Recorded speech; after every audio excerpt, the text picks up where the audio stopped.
Listo. Entonces, eh, hemos tratado todo el tema de la naturaleza del bautismo.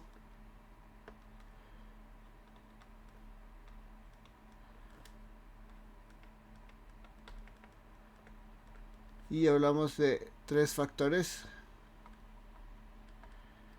El primero es que su naturaleza es pasiva.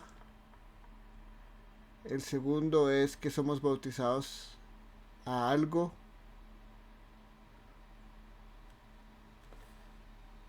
Entonces acá somos bautizados.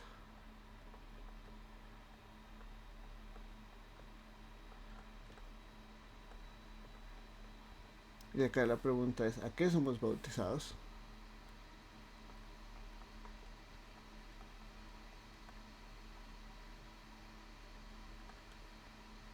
Y hablamos de señales del pacto.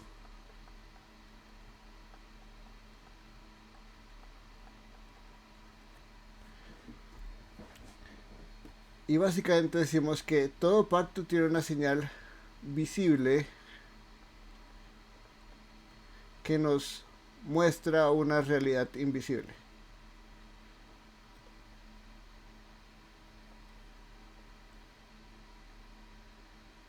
Que muestra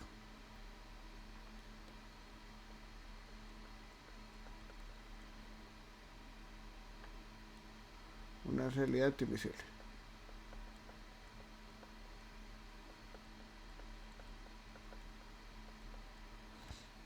Y un pacto es esta relación vinculante entre dos partes, entre un rey soberano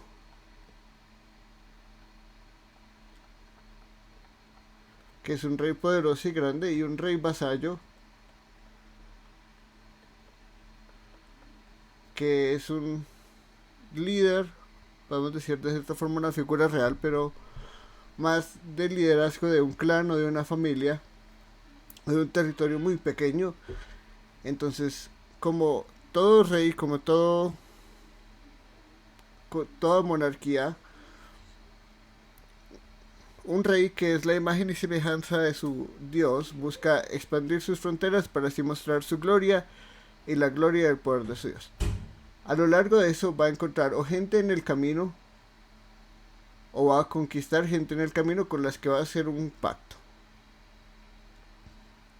Entonces, crear un acuerdo vinculante en el que se estipulan cosas y responsabilidades que ambas partes deben hacer. Por eso es vinculante. Entonces yo te conquisto y digo, tu gente me sirve, no te va a exterminar completamente. Porque si tengo gente que está a mi favor, está de mi lado, tengo hombres que pueden utilizar la espada o la lanza, hombres de guerra, lo mejor es yo hacer una alianza porque en, en una mentalidad expansionista, imperialista, lo importante es eh, no solo expandir el territorio, sino la gente que está bajo tu dominio. Y no puedes depender solo de los índices natales para expandir tu reino. Hay otras civilizaciones y muchas están dispuestas, ¿no? O se rinden en el caso de conquistador o son gente de un gran nombre, de renombre, con las que yo digo, podemos hacer una alianza, pero siempre hay un superior y siempre hay un inferior.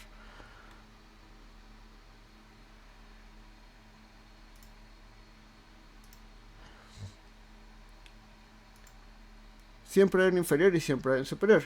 Entonces, ¿qué es lo que pasa? Este rey conquista un pueblo y el líder de ellos o el vasallo dice, vamos a hacer un pacto en que tú no me vas a lastimar ya más a mí o no vas a matar a mi gente o no vas a matarme a mí y mi gente. Y a cambio yo te doy mis hombres de espada, mis eh, hijas para reproducción. Cada acuerdo puede ser diferente. Y lo que sucedía, y esto lo vemos en el pacto con Abraham y en mucha otra literatura del Antiguo Medio Oriente, es que decíamos, listo, estos son los acuerdos. Entonces, en 2 tablas de piedra, eso ya les debe sonar familiar, se ponían las estipulaciones del pacto. Yo prometo hacer esto, tú prometes hacer eso. Ese es nuestro acuerdo vinculante. Ahora nosotros somos un pueblo y un panteón unido. Porque si cada pueblo es la representación de su Dios, entonces cuando nosotros hacemos un acuerdo, nuestros panteones se unen, nuestros dioses se apoyan los unos a los otros y somos una civilización más fuerte. Se parten los cadáveres de de animales, diferentes animales, pero un ejemplo muy famoso en un pasaje de Antiguo Egipto creo que es un burro. Entonces se parte por la mitad y ambas partes pasan por el burro. Entonces acá están las 2 partes del burro y acá hay un montón de sangre.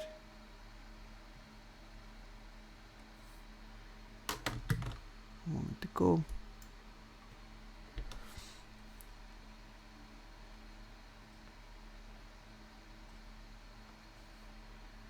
Y acá hay un montón de sangre. Entonces al rey vasallo y al rey soberano hacer y pasar sobre estos cadáveres dicen una cosa: el que desobedezca el pacto va a sufrir lo mismo que le pasa a este animal o a estos animales. Es decir, va a sufrir una muerte. La maldición más grande es muerte. Entonces podemos decir, por obediencia al pacto hay bendición y por desobediencia hay maldición, que es muerte.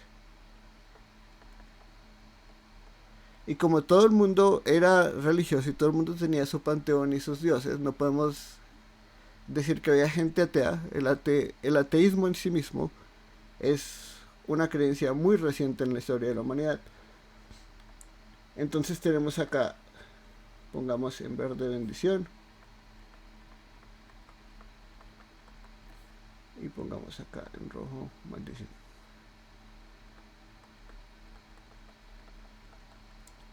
Ahora estos 2 pueblos son uno. Y lo que pasa, porque obviamente estamos hablando de gente completamente religiosa, es que cada uno se llevaba una de las tablas donde se estipulaba los acuerdos de este pacto. Entonces ya lo vamos a traducir más al paradigma de pacto que es el matrimonio.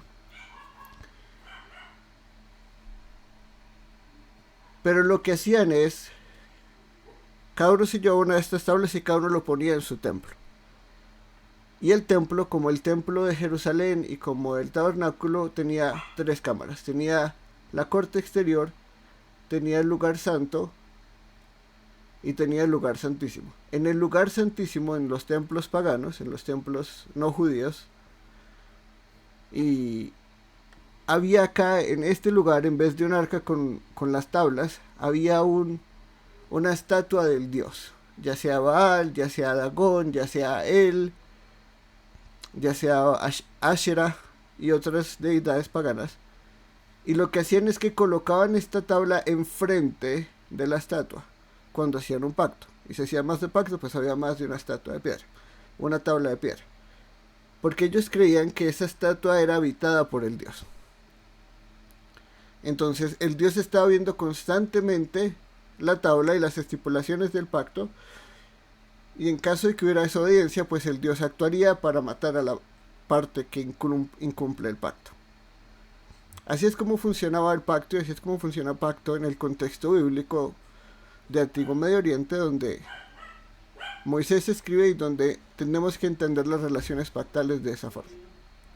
Es un acuerdo vinculante en que 2 partes se unen con promesa de maldición por desobediencia y de bendición por obediencia,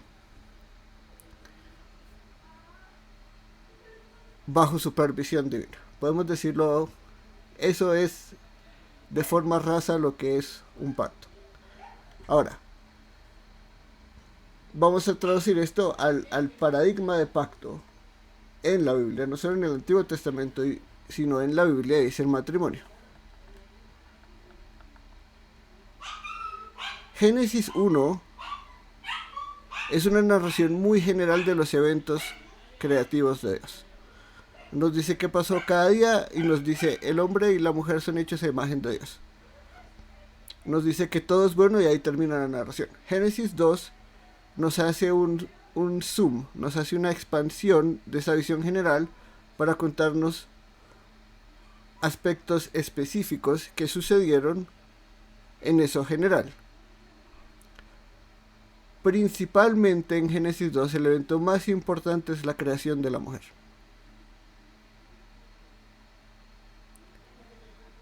Todo lo que sucede con Adán descubriendo que no hay una ayuda idónea para él, una ayudadora ideal a su lado, es una especie de ceremonia matrimonial, donde el hombre sabe y reconoce que necesita a un ser como los otros seres, porque entiende, el hombre es inteligente, como todos nosotros, Adán era igual de inteligente, igual de racional que todos nosotros, que ese es el propósito de Dios en la creación. En Génesis 1, 26 y 27 simplemente se nos dice, y Dios creó al hombre a su imagen, conforme a su semejanza, varón y hembra los creó. Y les dijo, tengan dominio y subyuguen toda la creación. Pero en Génesis 2 nos dice cómo se creó la mujer. La mujer se crea como paradigma de lo que es una relación entre Dios y su pueblo.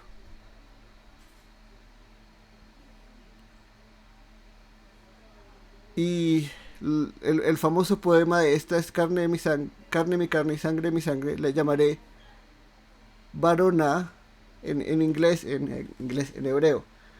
En hebreo, en ese pasaje, él dice, y la llamaré Isha, que es varona, porque el Ish fue creada, o sea, del hombre, o del varón, porque Adam es la palabra general para humanidad, o para el hombre específico que se llamaba Adán, pero hay palabras específicas para hablar de varón y varona, o de hombre y mujer en un sentido de sexo. Y lo que nos dice ahí es, este acto creacional fue para completar el Ish con la Isha, básicamente. Es un complemento, es la ayuda idónea para el hombre. Todo eso son como votos matrimoniales. Y después de eso llegamos a Dios instituyendo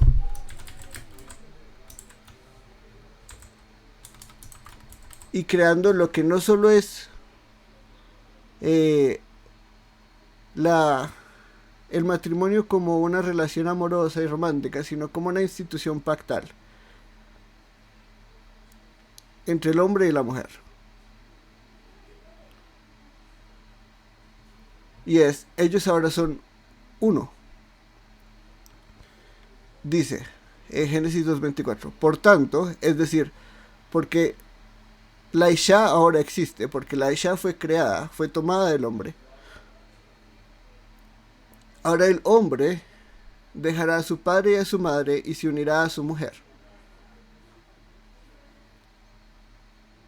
Dios crea estos seres a su imagen para que se multipliquen, sean fructíferos. Esa es la bendición primigenia, la bendición primordial es vida. Siempre que hay vida humana hay bendición divina.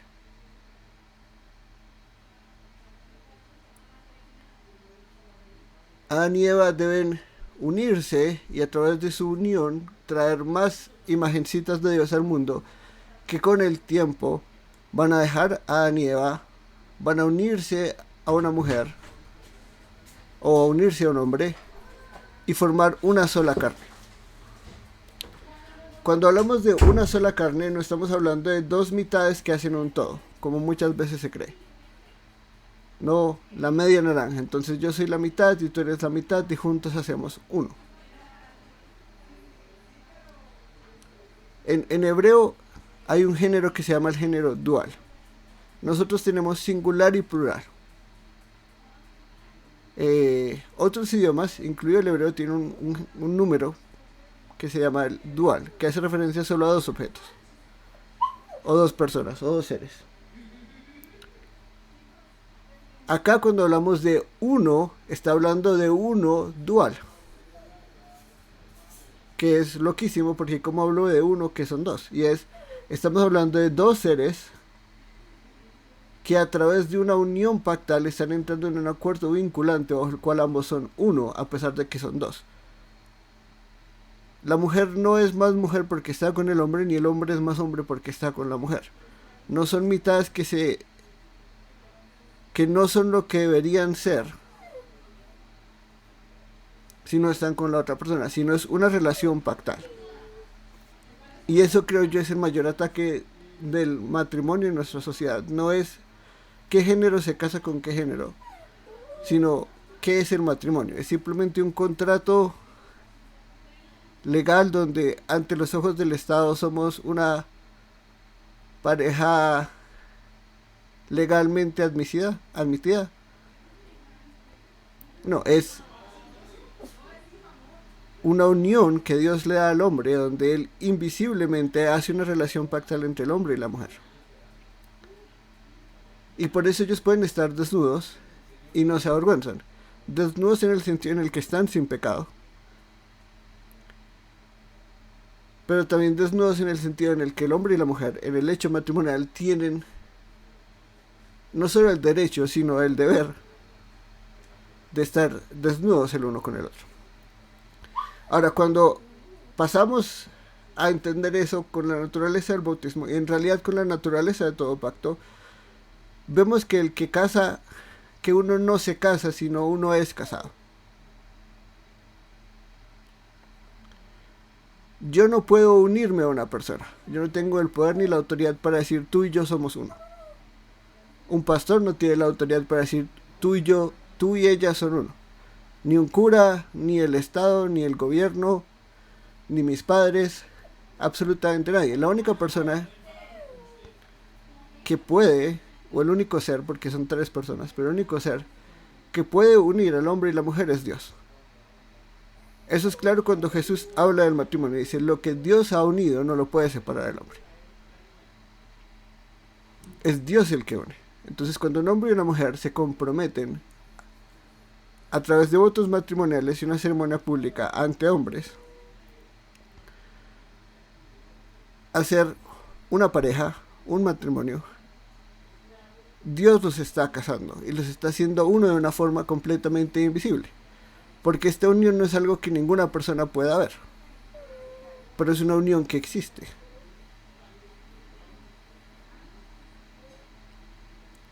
Por eso el divorcio es una cosa tan increíblemente abominable para Dios. Malaquías lo dice claramente. Yo odio el divorcio, dice el Señor. Jesús lo dice, el divorcio existe por la dureza de sus corazones, pero en el principio no era así. El matrimonio no se crea teniendo en mente el divorcio. El divorcio se le da al hombre por el pecado que está en su corazón. No porque eso sea natural al matrimonio. No hay nada más antinatural al matrimonio, no hay nada más antinatural a una relación pactal que la separación de esa unión pactal. Ahora, las rocas de piedra son los votos matrimoniales, no los clásicos, en la salud, en la enfermedad, hasta que la muerte nos separe. Luego tenemos el ritual o la ceremonia. En el caso de Adán y Eva es algo muy bonito, ¿no? Es la misma creación de la mujer esta ceremonia. Y si vemos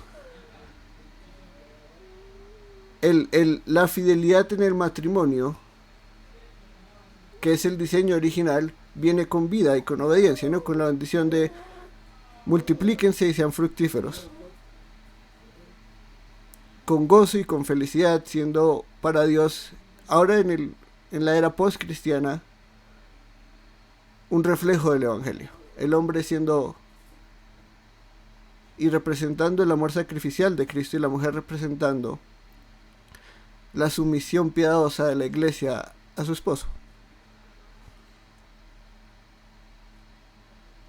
Cuando hablamos de adulterio o de infidelidad pactual, hablamos de muerte.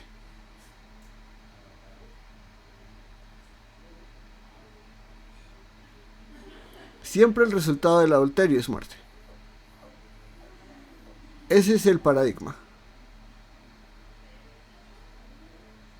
La consecuencia del pecado es muerte, y el pecado en su esencia es rebeldía contra Dios,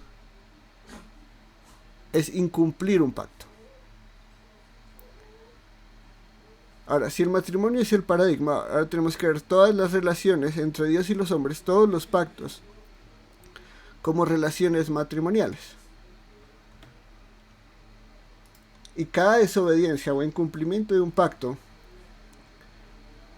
debe considerarse como adulterio, si queremos ponerlo en las palabras, adulterio espiritual.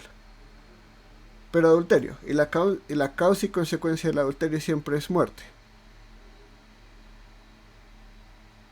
De parte de cualquier parte infiel.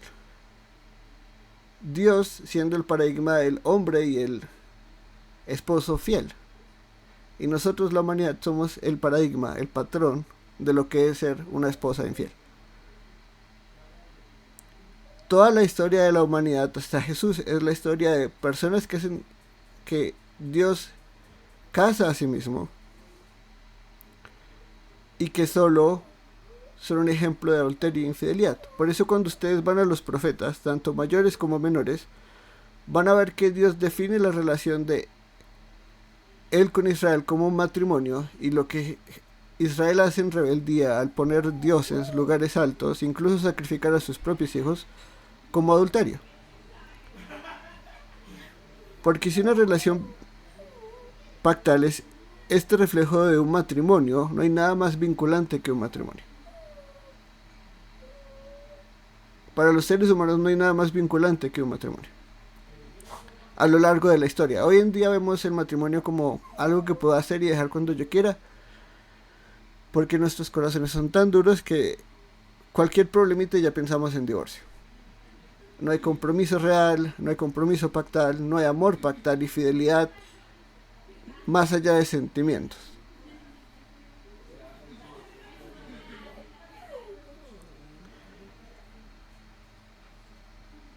Como hay esta realidad invisible que no podemos ver, hay una señal visible que nos muestra que esta relación existe. Y esto es una realidad para toda paradigma y naturaleza espiritual. No hay cosas que sean meramente espirituales, que sean invisibles y no se manifiesten de ninguna forma en el mundo real, en el mundo visible para nosotros. Esto lo podemos aplicar a todo aspecto de ética cristiana. Santiago es un libro excelente para eso. Cuando él dice la fe sin obras está muerta, yo no puedo decir yo tengo fe salvífica, fe que ha transformado y ha regenerado mi vida, y que eso no se manifieste en nada diferente, que yo iba igual que las otras personas, mis patrones de vida sean iguales, no hay arrepentimiento constante, no hay incremento en santidad, y digo no, pero yo tengo fe, yo creo que Jesús existe y que resucitó, y ya, eso es todo lo que necesito. Todo lo que nosotros valoramos y creemos que es invisible se manifiesta de formas visibles. Lo mismo es una relación pactal. ¿Cómo sé yo que mi esposa y yo tenemos esta unión, que hemos sido casados por Dios para hacer esta unidad, esta una carne, en todo aspecto, no solo en el aspecto físico, sino en el aspecto espiritual o no material, como queramos decirlo? No voy a hablar de si hay alma, espíritu y cuerpo o solo cuerpo y alma. Hay una realidad material y una realidad no material o espiritual. ¿Cómo sabemos que eso es? Y ahí es donde hablamos de señales del pacto. Una señal es algo visible que nos muestra esta realidad invisible ha sucedido. estas dos personas ahora están en unión pactal y tienen un compromiso no solo ante la iglesia, ante el Estado, ante las familias, el uno al otro, tienen un compromiso con Dios de un amor pactal, que es el amor más grande y más especial que existe, más trascendente. Si queremos entender el amor de Cristo, todo este concepto de el amor como supremo, la supremacía del amor. No las lenguas pasarán y la profecía pasará, pero el amor no. Tenemos que entender que cuando leemos 1 Corintios 3 estamos hablando de un amor pactal. Que cuando Él nos dice, ámense ustedes como yo los he amado, estamos hablando de un amor pactal. Pero bueno, no me desviaré mucho del tema. ¿Cuál es la señal visible en el matrimonio? La señal visible en el matrimonio es la unión sexual.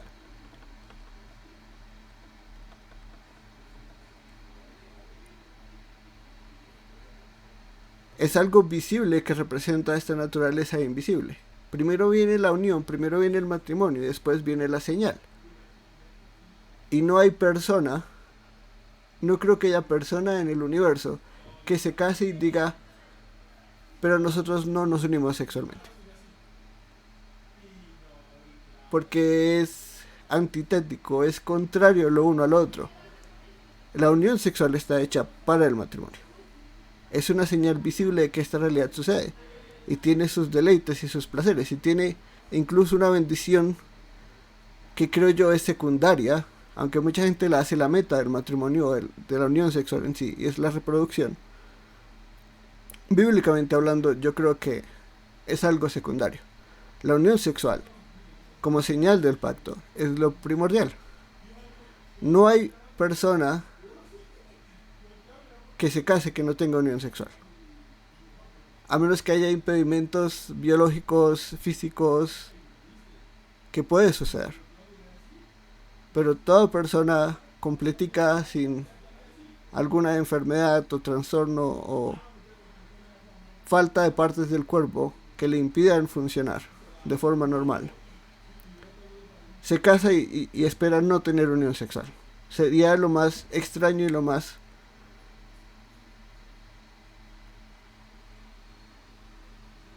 contrario a esta naturaleza pactal.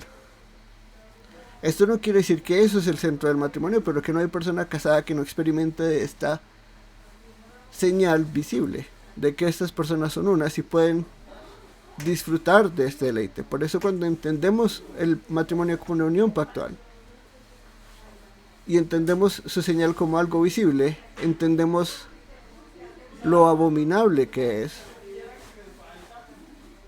la inmoralidad sexual, especialmente hablándolo en sentido pactual, la prematrimonial, porque es sacrilegio contra la unión pactual misma del matrimonio.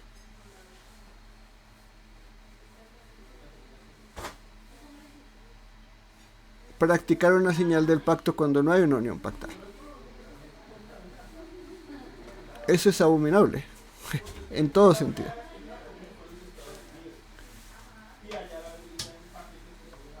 Ahora, cuando hablamos de visible, no de pública.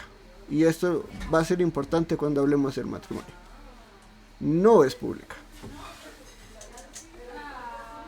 Visible es visible, no pública.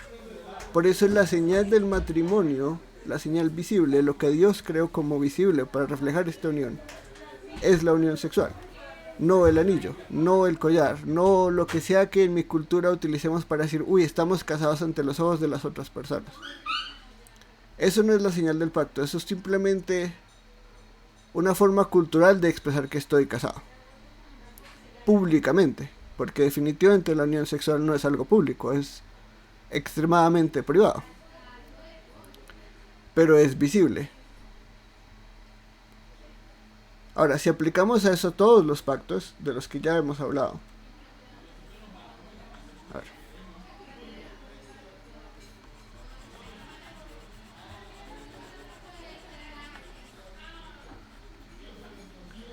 Tenemos acá que el paradigma es el matrimonio.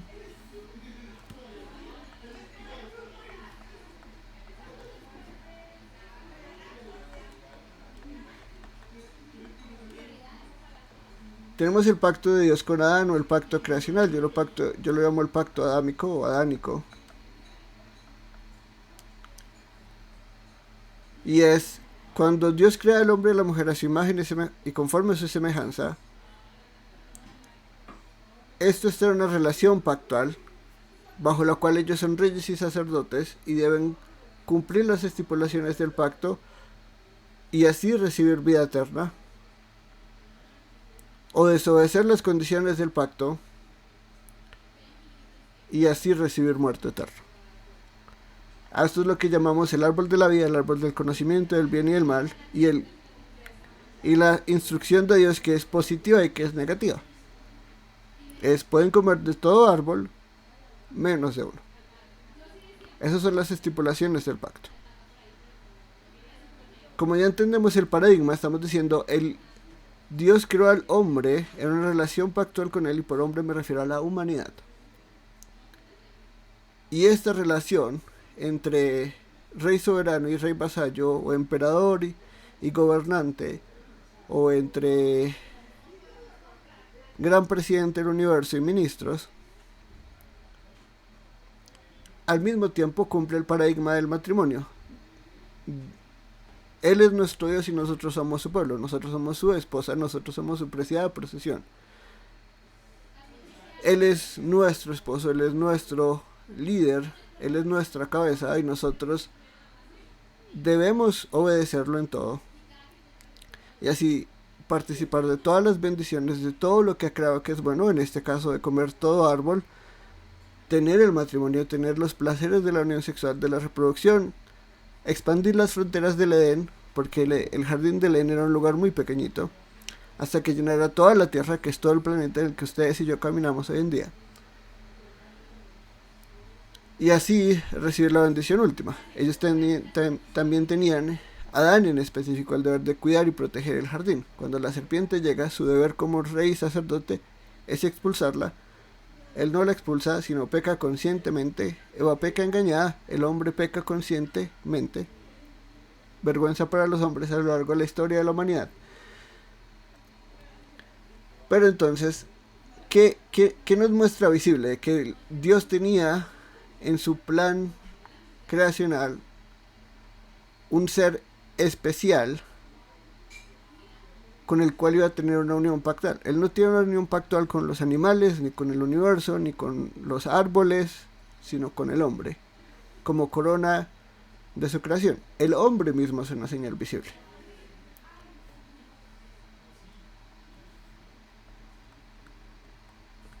O ponemos hombre y mujer, la humanidad.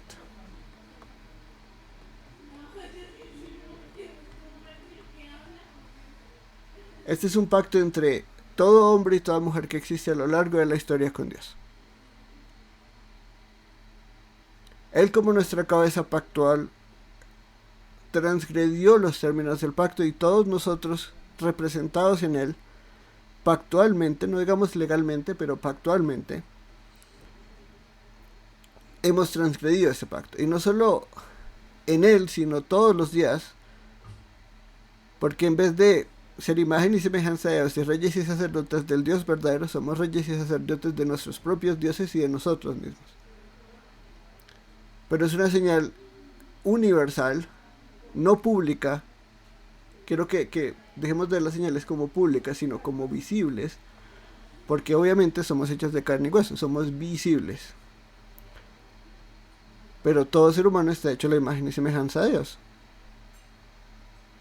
porque ese es un pacto entre Dios y toda la humanidad, representada en el hombre y la mujer inicialmente. Y seguimos transgrediendo ese pacto, y por eso seguimos exiliados de la presencia de Dios, porque estamos recibiendo las consecuencias de nuestra desobediencia. Luego vamos al pacto de Dios con Noé, o el pacto noaico, o noético. Hay varias formas de decirlo. Esta señal es un arco iris. De nuevo, es visible, no es público. está en todo lado y lo puede ver todo ser humano, porque este es un pacto que se hace de nuevo con toda la humanidad. Noé siendo la cabeza representativa de esta nueva humanidad. Lo que pasa al salir del arca es un nuevo mundo. El mundo fue recreado. Por eso no tenemos el jardín del Edén hoy en día, porque el jardín del Edén fue destruido en el diluvio. El árbol de la vida fue quitado de este mundo. El árbol del conocimiento del mal también. Por eso no hay un querubín en llamas, porque parte del diluvio fue la reestructuración del mundo y la recreación del mundo. Y hay unos paralelos muy bonitos entre la primera creación y la salida del arca, como un tipo de nueva humanidad. Pero el problema del pecado sigue ahí, porque vemos que no se necesita simplemente destruir el mundo, se necesita acabar con el pecado en el hombre para poder acabar con el problema. ¿Por qué? Porque el arco iris sigue siendo como universal. Este es universal. Porque de nuevo se hace para toda la humanidad. Toda la humanidad está bajo el pacto adánico y el pacto noético, que es la renovación del primer pacto, que el hombre también transgrede constantemente. Somos infieles como humanidad creada a la imagen de Dios. Rompemos el primer pacto, se nos hace una renovación, se nos da una, entre comillas, segunda oportunidad, y lo primero que hacemos es Babel. Decimos, Dios nos salvó en el arca, ahora vamos a crear una ciudad para nuestro nombre, para nuestra gloria, y la humanidad es dispersada por eso. Después de eso, Dios hace un pacto con un hombre, y estos ya no van a ser pactos universales. Toda la humanidad está bajo el pacto adámico y el pacto noético, pero en Abraham empieza algo que se podemos llamar, estos son pactos universales. Pactos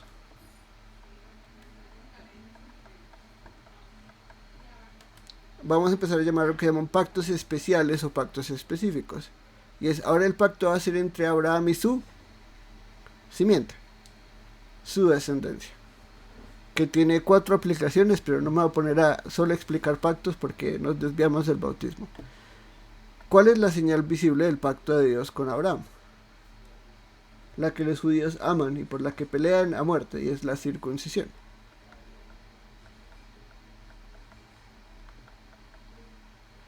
Si yo quiero ser parte de la familia de Abraham, yo tengo que circuncidarme.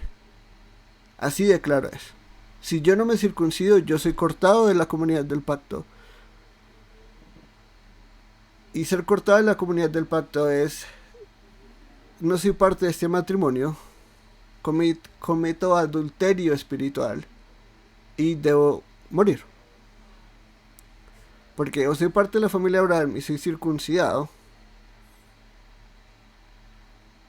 o no soy parte de la familia de Abraham, me sacan de la comunidad del pacto, pero eso no va como, ay, sí, vayas echado, todo está bien. No, eso va con condena de muerte. ¿Por qué? Porque estoy desobedeciendo las estipulaciones del pacto. Y es, Dios le promete bendición, le promete que en sus simientes serán benditas todas las naciones de la tierra, que al que bendiga a Abraham, él bendecirá, y el que maldiga a Abraham, él maldecirá. Y esto lo hace sustentado en su carácter y en sus promesas, pasando Dios 2 veces, bueno, representando a él y a Abraham, pasando por el medio de los animales muertos. No para decir este es un pacto incondicional, sino yo mismo voy a cargar la maldición de la desobediencia de Abraham y sus descendientes. Y eso tiene su cumplimiento en el sacrificio del Hijo de Dios. Pero o soy circunciso o no soy circunciso y debo morir. Un ejemplo claro de esto, y no sé si lo han leído, es el hijo de Moisés, que después de su encuentro con Dios, Dios quiere matar al hijo de Moisés, porque su circuncisión no es la circuncisión como él la estableció para Abraham, y es que el prepucio debía ser cortado completamente, sino le dejó una parte del prepucio, lo que era una práctica completamente normal en Antiguo Medio Oriente, completamente normal, pero si yo estoy en relación pactal con Dios, si yo estoy en esta relación matrimonial con Dios, yo debo ser obediente a mi esposo. Y eso quiere decir, si yo hago las cosas como yo quiera, bajo mi propia autoridad, diciendo, ay, Dios dijo que circuncido, pero yo circuncido a mi manera, estamos cometiendo el pecado de Caín, de Saúl y de toda la gente que dice, junto con toda la humanidad, comamos del fruto del conocimiento del bien y del mal, para hacer lo que nosotros queremos, a la manera que nosotros queremos. Y esa es la esencia del pecado. Es decir, yo voy en contra de la ley de Dios y luego yo redefino lo que es bueno y lo que es malo.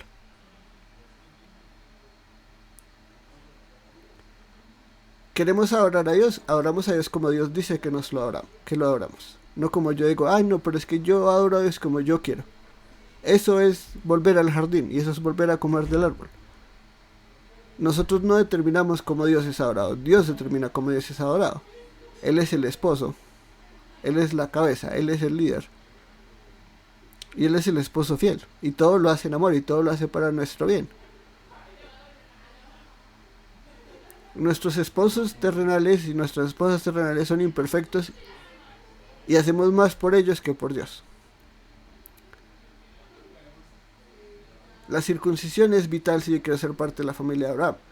Esto es señal de este pacto, esta relación matrimonial entre Dios y la familia de Abraham, Abraham y su familia. Entonces acá ya no estamos hablando de universal porque no es un pacto universal. Quiero yo participar de las bendiciones de Abraham, tengo que ser parte de su familia. ¿Cómo soy parte de su familia? Si nací en esa familia, debo ser circuncidado al 8º día. Si me añadí a esa familia, ya sea por ser un esclavo que compraron o por una relación pactal que Abraham hizo con algún otro rey o civilización, tengo que circuncidarme. Esto es, por ejemplo, algo que van a usar los hijos de Jacob para vengar a su hermana. Porque la violan y ellos dicen, los vamos a matar, pero si hubieran peleado en terrenos parecidos, pues no hubieran podido ganar. Entonces dicen, para estar y para pertenecer a nuestras familias y para poder darles a nuestra hermana, tienen que circuncidarse, porque acá todos somos circuncidados. Y después de una circuncisión sin anestesia, ya de adultos, que eso debe ser algo increíblemente doloroso, pues ellos ni pueden moverse y ahí llegan los hermanos de José, los hijos de Jacob, y dicen, aquí los matamos a todos y así vengan a la hermana. Ninguna forma correcta de actuar, pero es claro que la circuncisión era vital si yo quería pertenecer y participar de las bendiciones del pacto de Dios con Abraham, de esta relación matrimonial, donde le dice, yo seré tu Dios, o yo soy tu Dios y tú eres mi pueblo. De nuevo estamos hablando de una señal visible, no es pública. Visible es diferente a público. Los hijos de Abraham y Abraham no andan con los pantalones abajo para que todo el mundo vea que están circuncidados.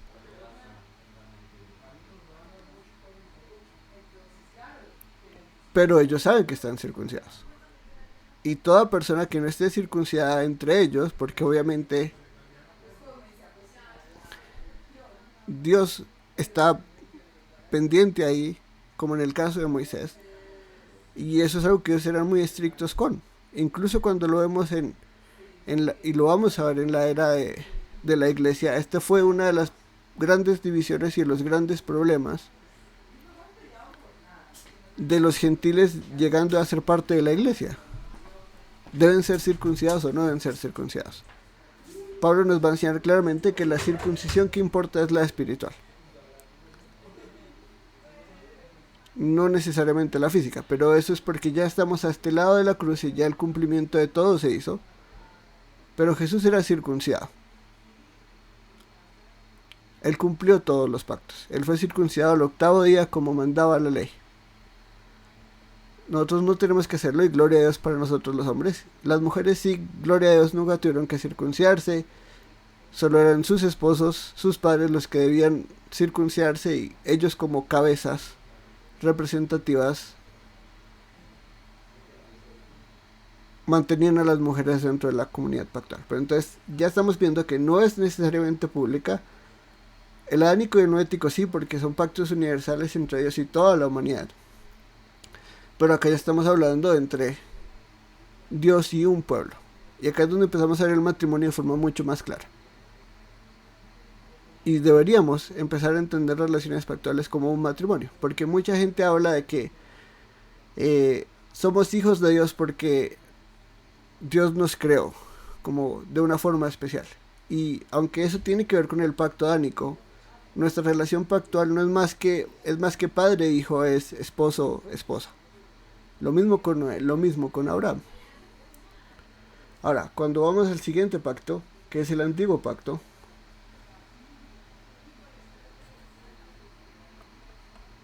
o el pacto de Dios con Moisés, pero más conocido como el antiguo pacto,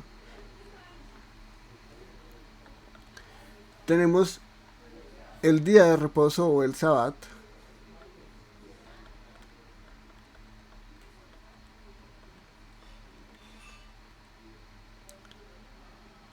que es algo muy visible. Y esto es algo que sí es muy contracultural para todo el mundo, toda la humanidad hoy en día, porque para nosotros tener 2 días libres o el fin de semana libre, o al menos un día a la semana libre o más, es más, tener un turno fijo de trabajo es lo más natural y lo más normal. No nos gusta,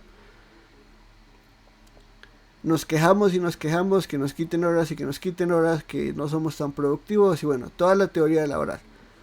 Pero a lo largo de la historia de la humanidad, uno trabajaba hasta donde podía. Y uno trabajaba todos los días, porque trabajar significaba sobrevivir.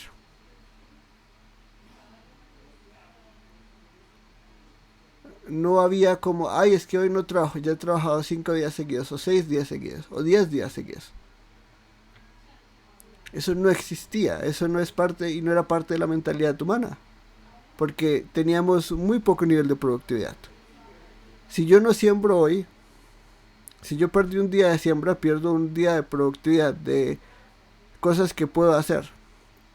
Si yo dejo de construir un día, ¿de dónde va a sacar para ese día, para sostenerme ese día? El día de reposo es una señal muy clara de que este es un pueblo diferente, porque tanto el día de reposo como el año de reposo y como porque Sabbat o reposo es más que simplemente un día a la semana, pero el día de la semana es el más visible, es una muestra de confianza en Dios, de que Dios va a proveer. Por eso Jesús dice, el día de reposo fue hecho para el hombre y no el hombre para el día de reposo. A fin de cuentas, esto muestra que el pueblo confía en que Dios va a proveer, que ellos no tienen que trabajar un día y aún así pueden sobrevivir, y al punto de que pueden llegar a no trabajar un año entero y dejar la tierra descansar un año entero y Dios va a proveer. Si volviéramos en el tiempo y pudiéramos ver cómo era la vida de dura, diríamos, es imposible que esa gente descanse un año entero sin hacer nada, se van a morir. Ahí es donde vemos la bendición divina por obediencia en relación pactal. Él es un esposo perfecto. Esa aplicación es hermosa en la boda de Caná. Jesús es el esposo que provee todo lo que su esposa necesita. Y eso es para nuestras vidas un gran descanso. Él va a proveer. Él no es un esposo flojo que se va a sentar a ver fútbol mientras nosotros les hacemos la comida. Él es un esposo que va a proveer el vino para la fiesta y va a proveer todas nuestras necesidades, así lo creamos o no. Nuestra falta de fe siempre va a ser nuestra mayor debilidad, pero Él es un esposo fiel.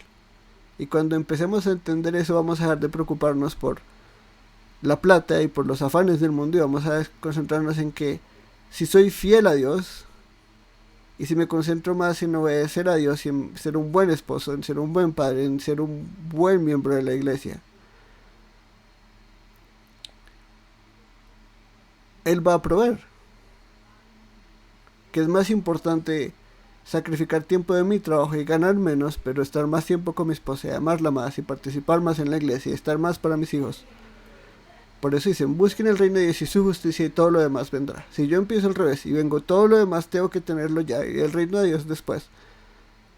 Estoy yendo contra la voluntad de Dios en todo sentido posible. Porque creo que Él no va a proveer y que me toca a mí. Y de nuevo, es otra vez, todo es acerca de mí y de mi reino.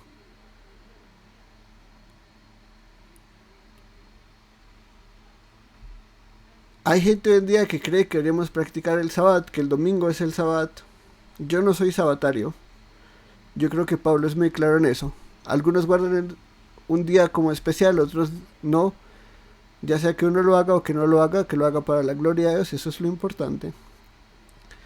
Pero bajo el antiguo pacto esto es una señal de que ellos son el pueblo de Dios. Primero porque están circuncidados, porque el antiguo pacto sale y se desprende de las promesas de Abraham, de Dios con Abraham. Por eso todo judío debe ser circuncidado, porque primero estoy yo acá como parte de la familia de Abraham, donde está la promesa, y luego está acá la ley, ¿no? Pablo hace muchos argumentos de eso. Primero vino la promesa, luego vino la ley. Primero vino la promesa, luego la señal del pacto. Pero es una realidad visible. Esta gente no trabaja el sábado. Eso es algo que toda civilización que pase por ahí va a decir muy raro. ¿Cómo así que no trabajan hoy? Todos trabajamos hoy. Esa es la forma en la que un imperio tiene éxitos, trabajando todos los días, de sol a sol, hasta que no puedan más. No eran turnos de 8 horas, no eran turnos de 9 horas, no eran turnos de 10 horas, incluso de 12 a 3, incluso 14 horas al día. La gente madrugaba desde que salía el sol hasta que se ocultaba, y si podían trabajar con antorchas, seguían trabajando con antorchas, porque entre más ganaban, más posibilidades había de proveer para sus hogares, de comer, etcétera, etcétera.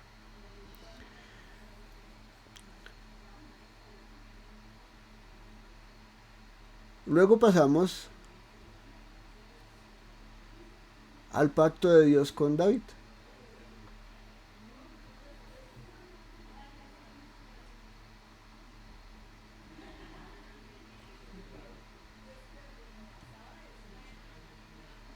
Esto es el rojito.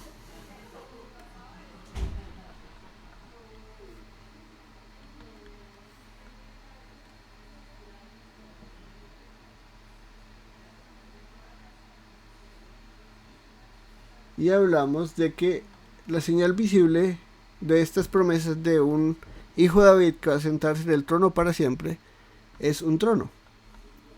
Uy, ¿yo por qué lo puse amarillo?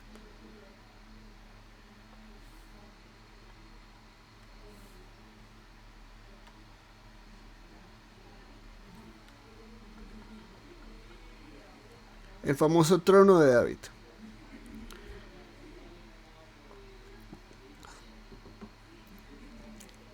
Que hoy día ya está ocupado eternamente por el verdadero y último David.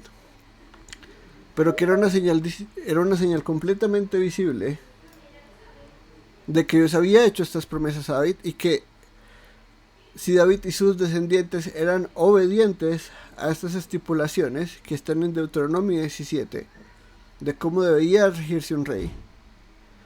Y esto lo pone en las palabras de las seguras misericordias de David. Alguien se va a sentar en el trono para siempre. Ese es Jesús. Pero ahora vemos que claramente todo pacto tiene una señal visible que representa esta realidad invisible. Nadie puede ver que Dios hizo un pacto con David y con sus hijos. No es que yo esté ganando por la gente y diga, uy, sí, yo puedo ver eso ahí, pero podemos ver el trono. Nadie puede decir, uy, Dios hizo un pacto de Dios con Israel y yo puedo verlo porque lo sé, solo caminando por ahí. No, hay algo visible que representa, que es como esta unión sexual, algo que constantemente está ahí, que muestra esto. Dios y su pueblo son uno y tienen compromisos y tienen que ser obedientes. Y al cargar la señal visible, la señal del pacto, yo digo, yo soy parte de esta relación matrimonial. Y eso viene con un acuerdo vinculante, viene con responsabilidades. Sí, viene con sus bendiciones y con sus beneficios y con sus deleites, maravilloso, pero también viene con responsabilidades pactuales. Y ya sea que Dios mismo diga yo voy a cargar las maldiciones, el pueblo de Dios debe ser obediente.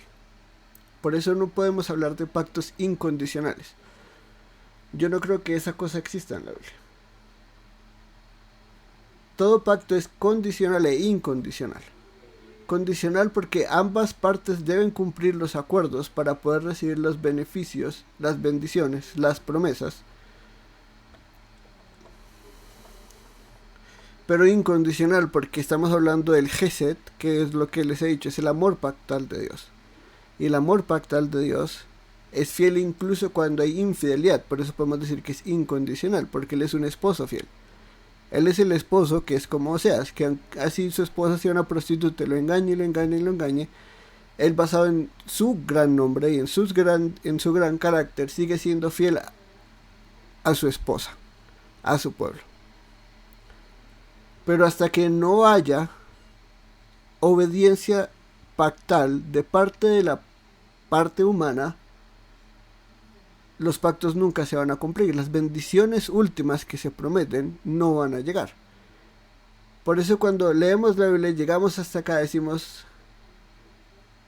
todo es un absoluto fracaso, porque Abraham, sí, Abraham creció, y Abraham es el gran ejemplo de fe, estuvo dispuesto a sacrificar a su hijo, amén, pero ¿cuántas veces no falló Abraham? ¿Cuántas veces no fue él un hombre infiel a Dios? Si lo estamos hablando en relaciones matrimoniales, muchas veces, no pocas. O sea que la parte humana desobedeciendo, siendo infiel al acuerdo matrimonial, a esta unión pactal, merecería maldición. El antiguo pacto, ni hablemos de eso. Toda la historia de Israel es un ejemplo de desobediencia pactual, de infidelidad matrimonial. Solo tenemos que leer los libros históricos y los profetas y decimos maldición.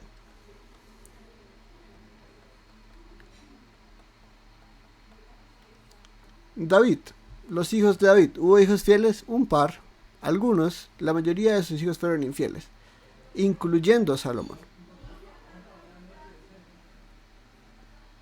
Léanse Primera de Reyes del 6 al 11 y léanse Deuteronomio 17. Y van a ver que el problema de Salomón no fueron las mujeres. Toda su vida fue una desobediencia constante a lo que el rey debía hacer, de acuerdo a las estipulaciones divinas. Entonces el resultado es maldición. Tenemos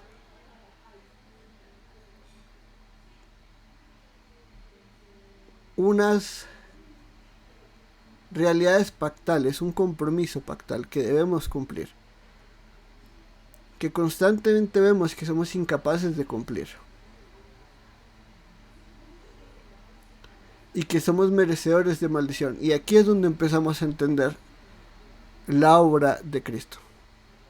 Por eso cuando hablamos de arrepentimiento estamos hablando de la obra de Cristo aplicada, porque Él vino a hacer algo y lo que Él vino a hacer lo cumplió. Él dijo consumado es, terminado está.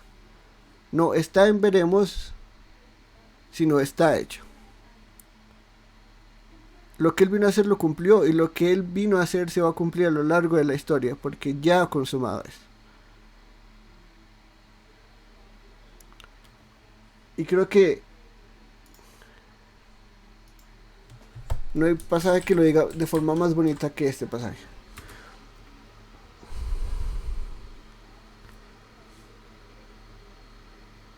Gálatas 3:13. Cristo nos redimió de la maldición de la ley.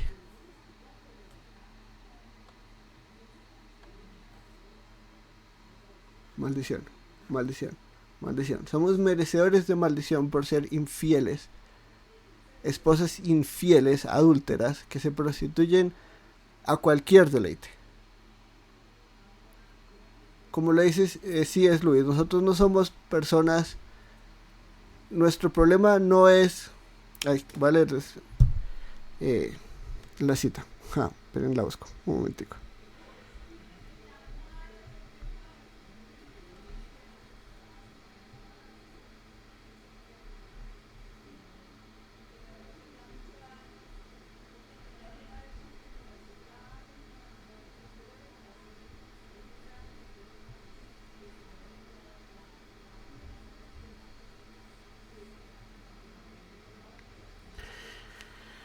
Dice, parecería que nuestro Señor encuentra los deseos no muy fuertes, sino muy débiles. Somos criaturas de deseos a medias,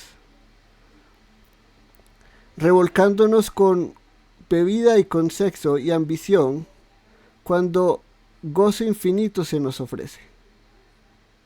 Como un niño ignorante que quiere ir a hacer pasteles de lodo en un pantanal porque no puede imaginar lo que significa la oferta de unas vacaciones en el mar. Nos complacemos muy fácilmente. Esa es la realidad humana. Nuestros deseos no son fuertes, son completamente débiles. Nos prostituimos y somos infieles con cualquier cosa que se nos presenta. Tenemos al esposo fiel y somos los más adúlteros que podemos. Tenemos el mejor esposo y nos conformamos por la cosa más horrible y horripilante que nos da 2 segundos de placer.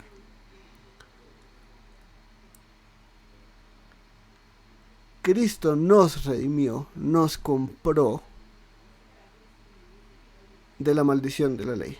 ¿Cómo nos compró? Él se hizo maldición por nosotros. Él cargó la maldición pactal. Eso es lo que significa cuando Dios pasa por en medio de los animales muertos con Abraham. No, esto es un pacto incondicional, no importa lo que tú hagas. Yo voy a cumplir lo que te prometí, yo me comprometo a cargar esa maldición.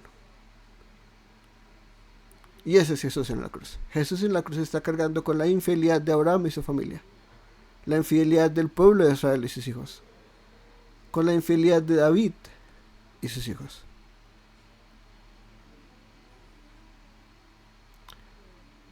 Porque escrito está: maldito todo el que cuelga de un madero, a fin de que en Cristo Jesús la bendición de Abraham viniera a los gentiles, para que recibiéramos la promesa del Espíritu mediante la fe. La bendición última, lo que Efesios va a llamar toda bendición espiritual en los lugares celestiales, que empieza con la promesa especial de Dios ser el Dios de un pueblo, de Abraham y sus descendientes, es solo posible porque Cristo fue colgado en un madero. Él se hizo maldición. Romanos lo pone, perdón, 1 Corintios lo pone: aquel que no conoció pecado, Dios lo hizo como pecado por nosotros, para que en él nosotros podamos ser la justicia de Dios. El perfecto se murió por los imperfectos. La parte humana es fiel a los pactos.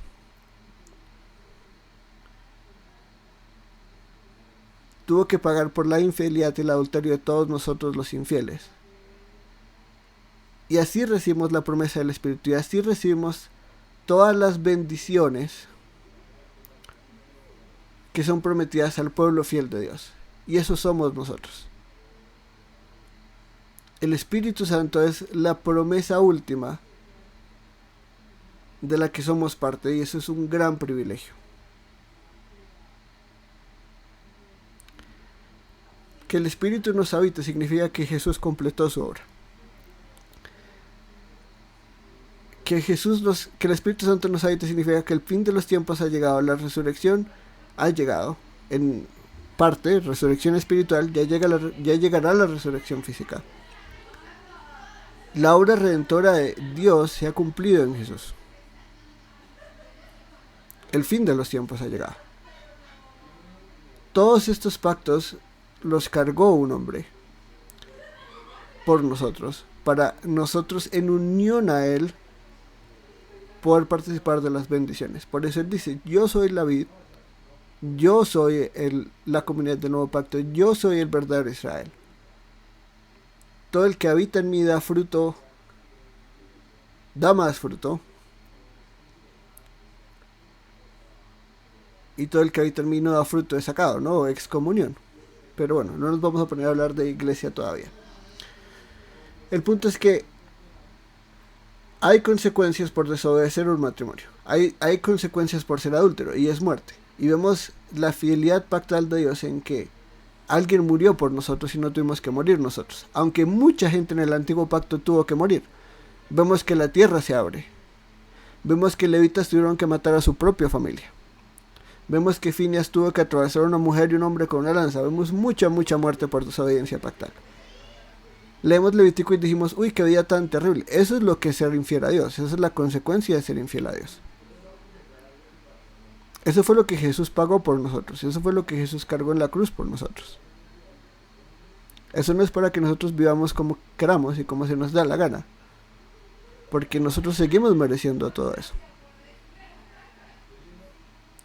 Antes se nos da el Espíritu para que no perezcamos, sino para que tengamos victoria sobre el pecado y seamos ejemplos de santidad. Porque el antiguo pacto y las personas del Antiguo Testamento son ejemplos de lo que es la sombra. Nosotros ya estamos en el cumplimiento. Y por eso no podemos decir, ay, somos exactamente iguales, porque no puede haber nada más diferente que estos pactos y el nuevo pacto. Porque ya todo se cumplió, ya tenemos las bendiciones más grandes, tenemos la promesa del Espíritu Santo habitando entre nosotros. No, la presencia de Dios no es lejana y aterradora, sino como vimos, es un monte Sinaí que se expande en vez de alejar a las personas. Y lo vamos a ver en diferentes contextos, pero que el Espíritu llegue significa consumado eso. ¿Y qué se consumó? ¿Qué es lo que se consumó con su obra redentora? Que todos estos pactos fueron cumplidos. Que hubo un representante de Abraham, la simiente de Abraham. Hubo un verdadero israelita y un verdadero hijo de David, que fue obediente en todo, fue una esposa fiel a su esposo.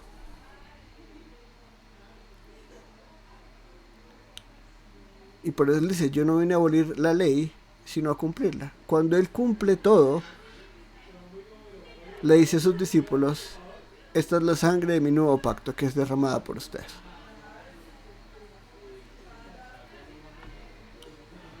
Y aquí es donde hablamos del pacto del que somos parte nosotros.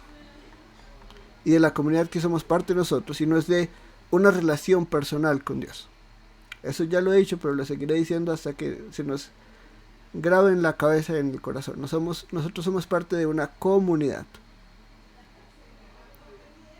Como Israel fue una comunidad, como Abraham y sus hijos fueron una comunidad del pacto, como David y sus hijos fueron una comunidad del pacto, nosotros somos una comunidad del pacto. Y pertenecemos a una comunidad del pacto. Y esa comunidad del nuevo pacto la podemos llamar iglesia.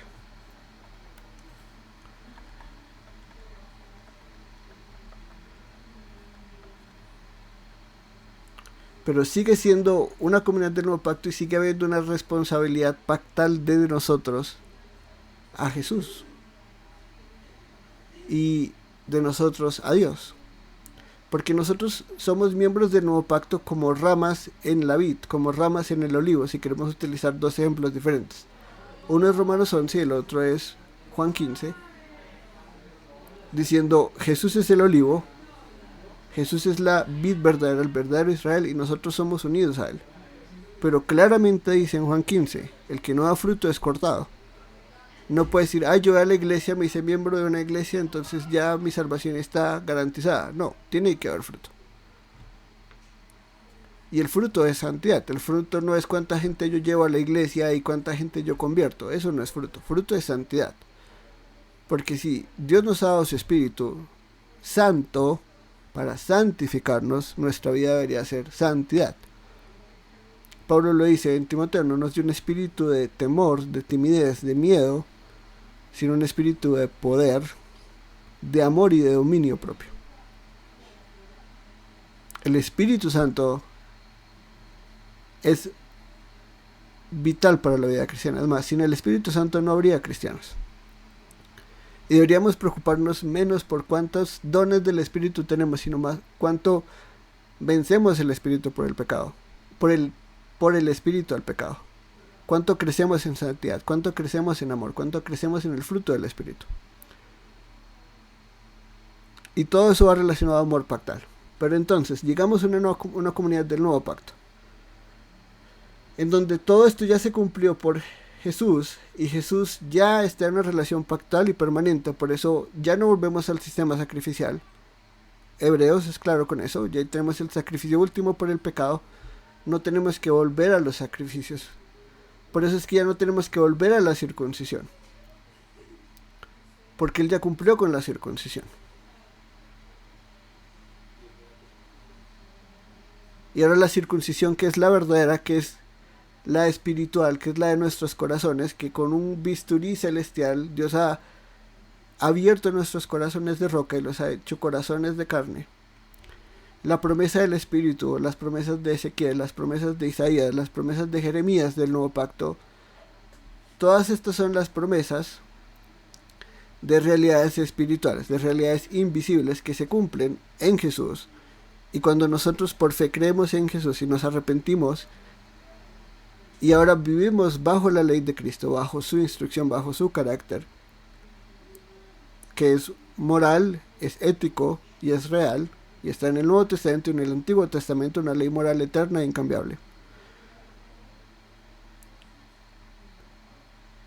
Seguimos teniendo responsabilidades pactales como esposos, como pueblo de Dios, como esposa de Cristo, tenemos responsabilidades pactales.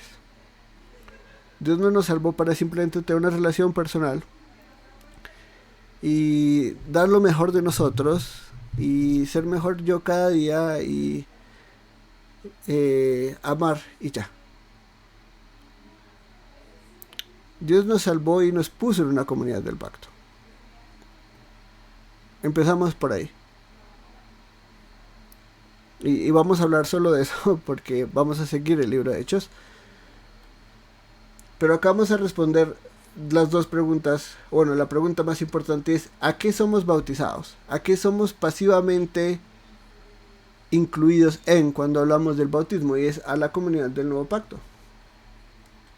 Uy, no cambié el correo. Un momentico.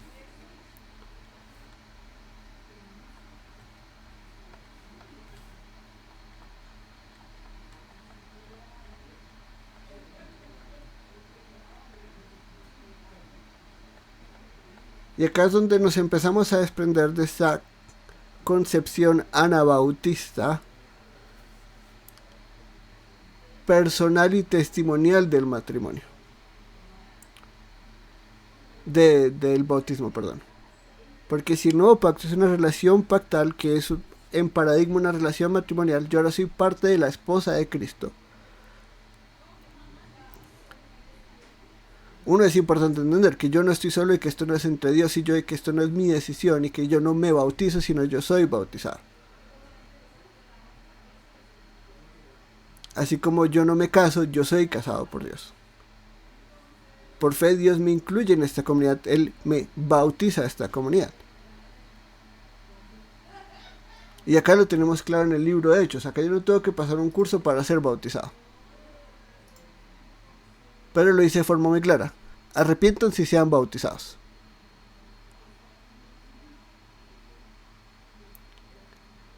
¿Qué tenemos que hacer? ¿Qué tenemos que hacer para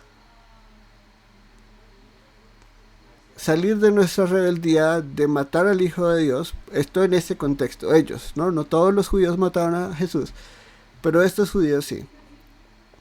¿Qué tienen que hacer ellos para enmendar su pecado? Para arrepentirse de su pecado, para expiar por su pecado.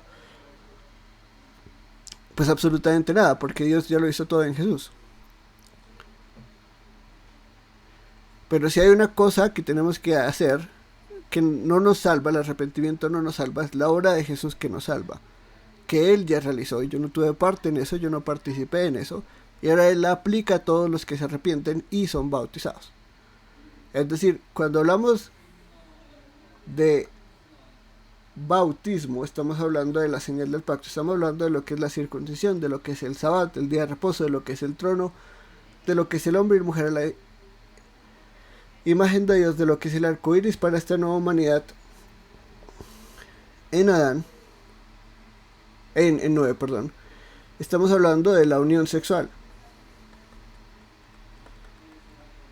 Y si no puede haber matrimonio sin unión sexual, y si no puede haber pacto ánico sin hombre y mujer, si no puede haber arco iris pacto con Noé y esta nueva humanidad sin arcoíris, si no puede haber familia de Abraham sin circuncisión, si no puede haber relación entre Dios y el pueblo de Israel sin el día de reposo, y sin relación de David y sus hijos sin el trono, no puede haber miembro de la comunidad del nuevo pacto que no se bautice.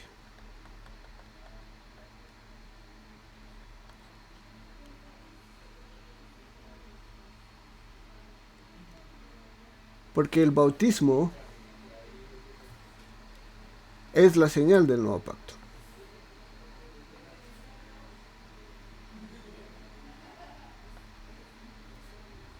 No es un testimonio personal, no es una decisión de fe, no es un ejemplo de obediencia. El bautismo es una señal del pacto. Y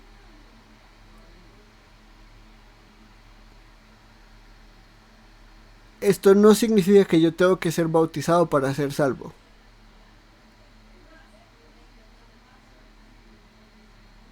¿Por qué no? La salvación es por gracia, es la obra de Jesús realizada, cumplida y aplicada a su pueblo, porque Él vino a salvar un pueblo. Así como salvó un pueblo en el antiguo pacto, redimiéndolos de los egipcios y de la esclavitud, salvó un nuevo pueblo a través de su obra, cargando la maldición, haciendo nuevos prodigios y milagros. Esto que ya lo vimos, paralelo entre Éxodo y Hechos, para salvar a su pueblo. No a la humanidad, no al mundo. A su pueblo. ¿Su pueblo está compuesto de humanos? Sí. ¿Su pueblo está en el mundo? Sí. Pero su pueblo es su pueblo.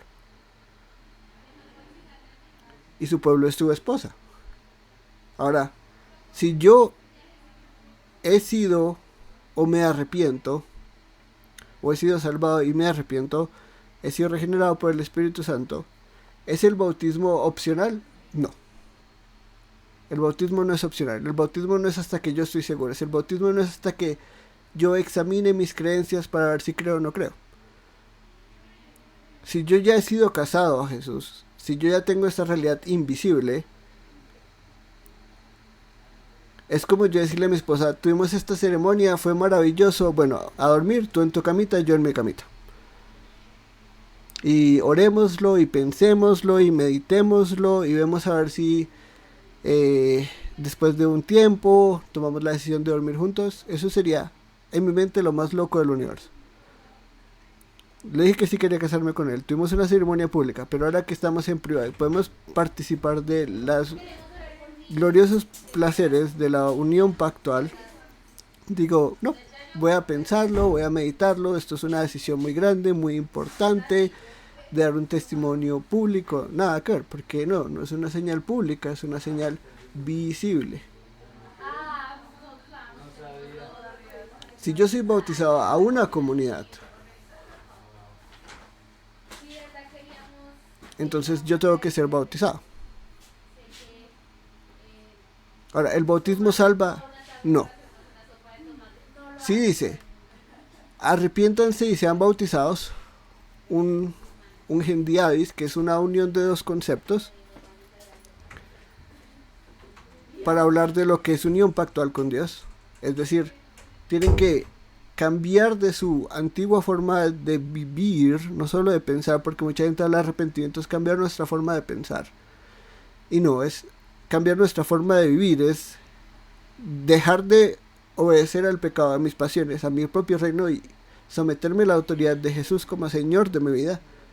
No simplemente como Salvador, sino como Señor. Él es mi Señor. Yo lo obedezco a Él. Él es mi esposo. Y sean bautizados es, tengo la señal visible del pacto. Estamos hablando de lo mismo. Entro en una unión pactual con Dios. ¿Por qué? Por lo que Jesús ya hizo. Pero cuando hablamos aquí para el perdón de pecados, no está diciendo que el bautismo perdona los pecados.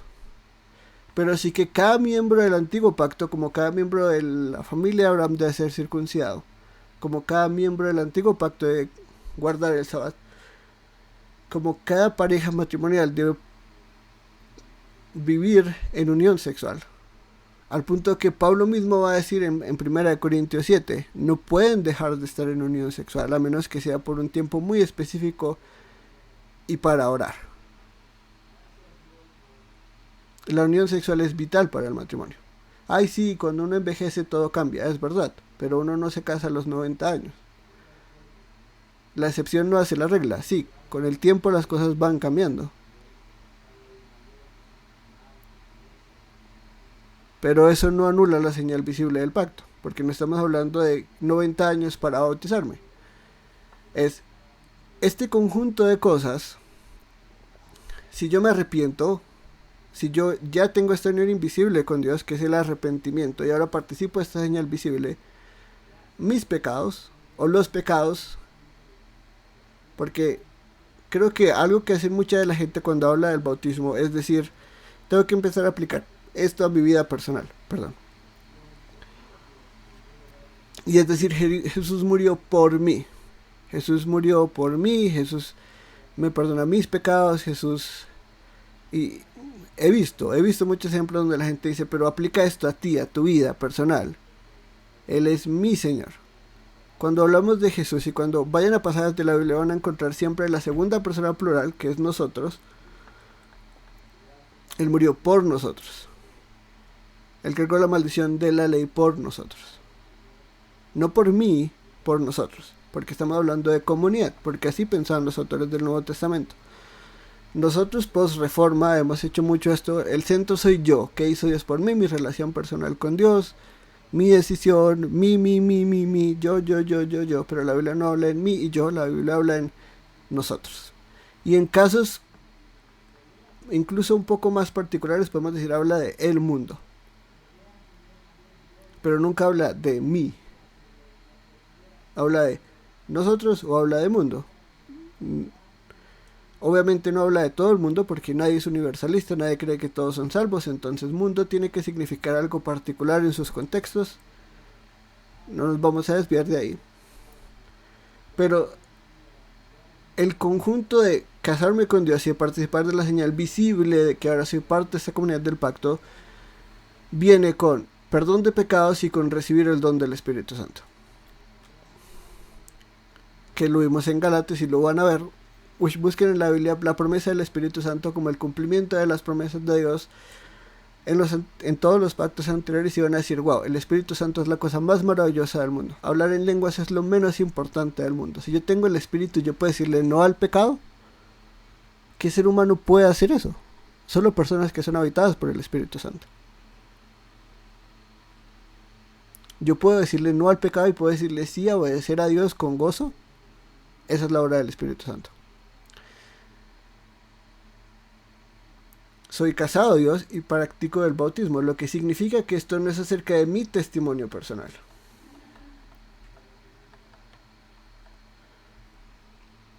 Porque esto es acerca de la obra redentora de Cristo. Y aquí es donde atacamos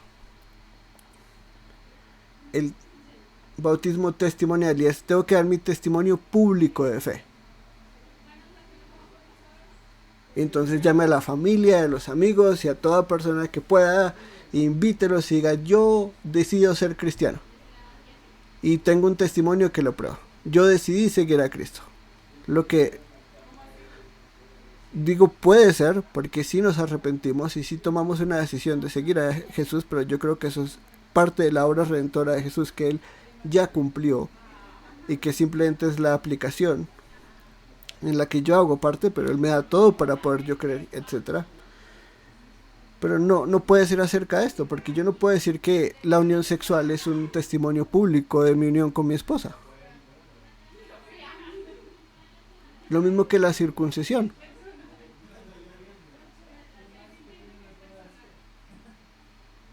No puede ser.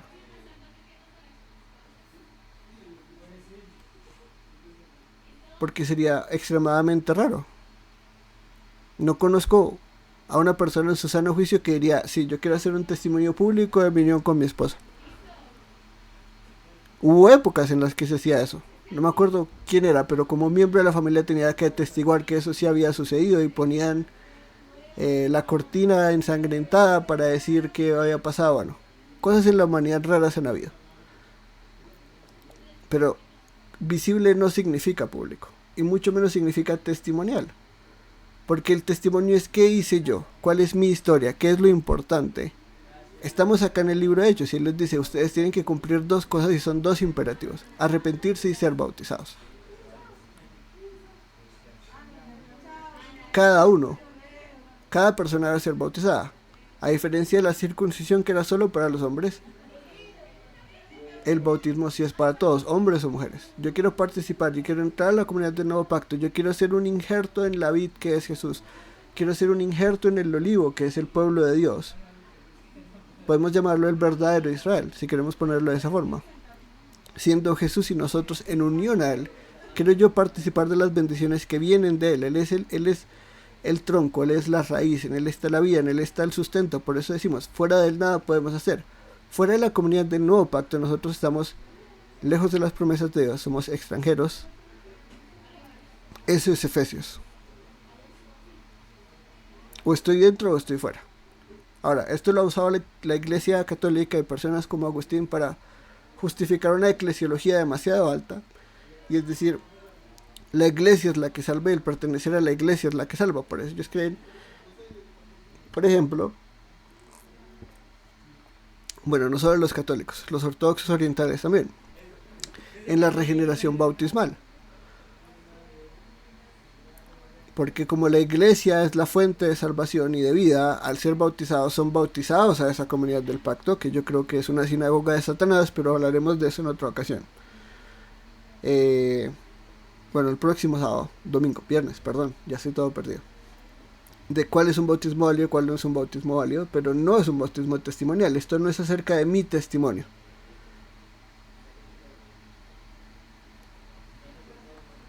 Tampoco es un bautismo profesional. Y le digo bautismo profesional porque en muchísimas iglesias es cuál es tu profesión de fe.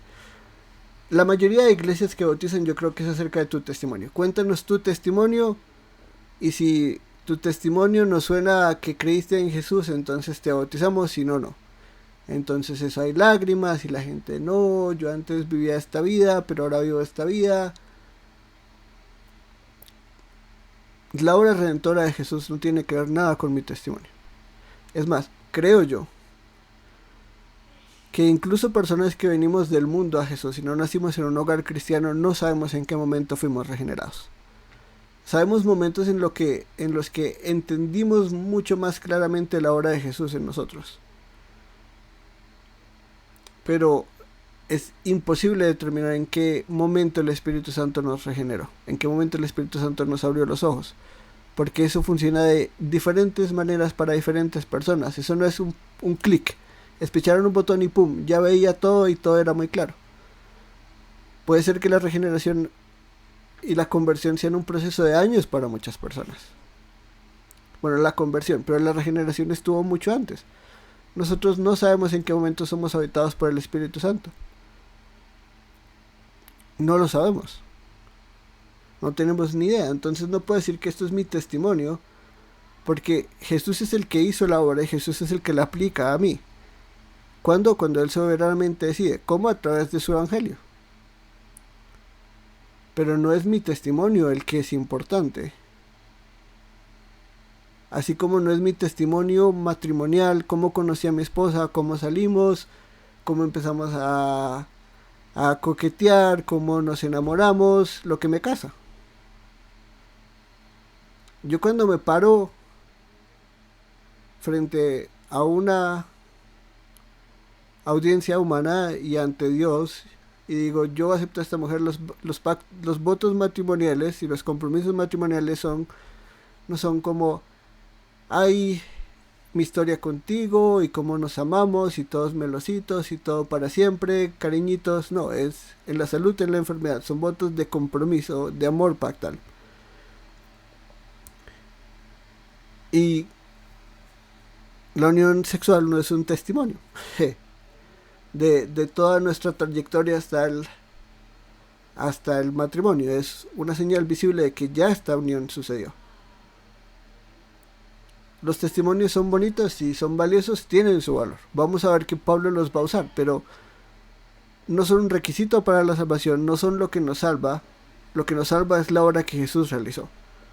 Que ha cumplido las promesas del Antiguo Testamento y las vemos reflejadas en esta comunidad del Nuevo Pacto, que es completamente diferente a todas las demás, porque tenemos todas las bendiciones de todos los pactos en Jesús.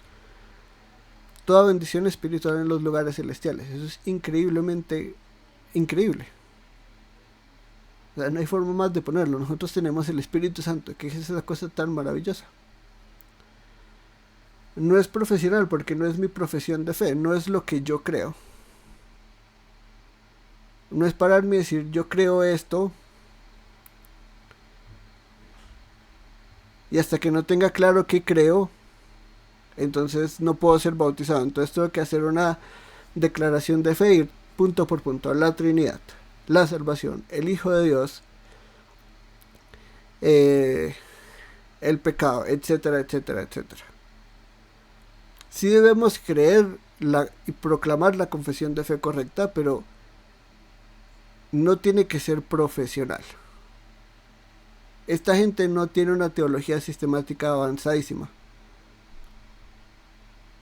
Esta gente no está hablando de justificación por fe, de imputación, de glorioso intercambio, nada de eso. Porque mi entendimiento y mi capacidad intelectual para entender verdades teológicas no me salva. Lo que me salva es la fe que Dios me da en creer en Jesús como el Mesías, como el Señor. ¿Voy a crecer en entendimiento? Sí, definitivamente. Entre más yo estudio la Biblia, entre más yo aprendo, más digo, uy, antes yo no sabía nada. Eso no significa que antes yo no era salvo y que entonces tengo que rebautizarme, porque es donde hablamos de los anabautistas, que les encantaba rebautizar. Porque lo importante no es la obra de Dios y el matrimonio y esta señal visible una vez y para siempre, una señal y sello de mi relación matrimonial pactal con Dios, sino qué siento yo. ¿Fue el bautismo efectivo? ¿Creía yo lo correcto? ¿Era yo realmente salvo? De nuevo, ¿quién puede responder esa pregunta? ¿Quién puede responder en qué día, hora y año fue salvo? Hay gente, especialmente gente que crece en hogares cristianos, que nunca tuvo una experiencia salvífica increíble. Hay gente que Dios ha salvado de formas muy quietas, calladas, no espectaculares, no Pablo en el camino a Damasco y luz cayendo del cielo. La mayoría de cristianos, incluso que vienen del mundo, no pasan por ese tipo de experiencias. El problema es que todo lo hacemos mi testimonio, mi profesión, mi experiencia. Ese es el siglo XXI, ese es el cristianismo del siglo XXI. Mi testimonio, mi profesión, mi experiencia. Y lo más importante, ¿cuál es mi experiencia? Yo pararme y decir como Pablo, yo tuve este gran cambio y antes era un drogadicto y ahora no soy un drogadicto y mírenme, wow, ahora puedo bautizarme. Porque de nuevo, todo el enfoque del bautismo, de cómo ejercemos el bautismo, no es qué hizo Dios por mí, qué logró Jesús en la cruz, por qué yo puedo participar de todas las bendiciones, por qué el muro de división entre los judíos y gentiles se ha roto, por qué consumado está, y por qué ahora yo por gracia puedo participar de esas bendiciones y ser añadido a la comunidad del nuevo pacto, siendo un pecador que no merece nada, apartado de las promesas, lejos de Dios, enemigo de Dios por naturaleza. Dios es el que me ha casado así, Dios es el que me ha salvado, yo no me salvé. Porque yo no pude ir a la cruz.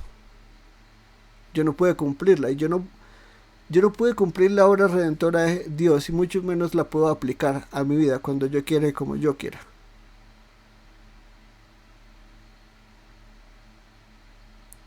Y yo sé que mucha gente cuando va al Nuevo Pacto y al Nuevo Testamento quiere ver cosas totalmente diferentes. Y nos separamos completamente del Antiguo Testamento como si no existiera. Pero los israelitas no se salvaron a ellos mismos.